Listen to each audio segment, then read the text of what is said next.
Your Excellencies, ladies and gentlemen, good morning, good afternoon, or good evening, depending on your time zone. On behalf of the African Union Commission and the African Development Bank Group, I'm pleased to invite you to a high-level event at the sidelines of the 38th Ordinary Meeting of the AU Assembly in the beautiful city of Addis Ababa, Ethiopia. The event will discuss two flagship reports that will shape the future of the continent. First, the report on strategic framework on key actions to achieve inclusive growth and sustainable development in Africa.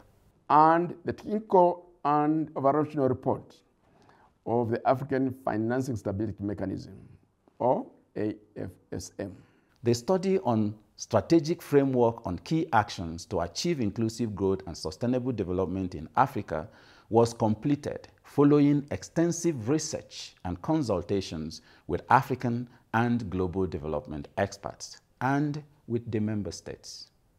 It identifies key strategic actions to double Africa's annual GDP growth to 7 to 10%, sustained over the next 40 years, and also increase GDP per capita growth to levels that can create quality jobs to break the vicious cycle of poverty in Africa.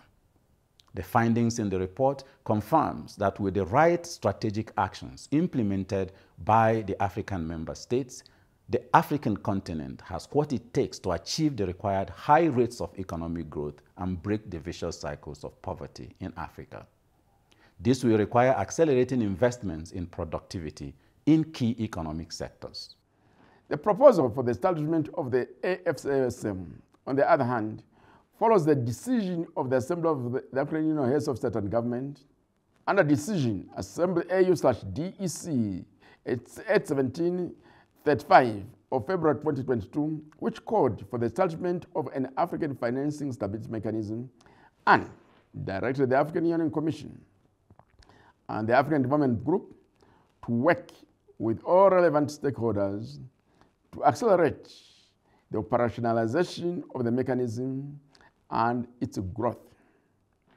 The technical and operational report of the African Financing Stability Mechanism proposes the legal, membership, and the capital structures of the African Financial Stability Mechanism for consideration by member countries.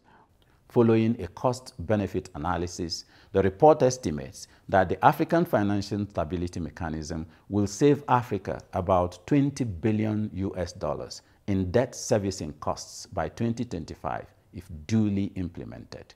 Excellencies, ladies and gentlemen, please join us on Saturday, the 15th of February 2025 from 2:30 p.m. to 3:30 p.m. East African time at the Medium Conference Hall of the African Union headquarters in Addis Ababa, Ethiopia, to discuss these two important reports. I look forward to seeing you either in person or virtual at this high-level event, which will provide insights on strategies to improve the quality of lives of Africa's citizens and contribute to the sustainable development of the continent and its economies. Come, let us think together to build the Africa we want, because together we can. Thank you. Merci beaucoup.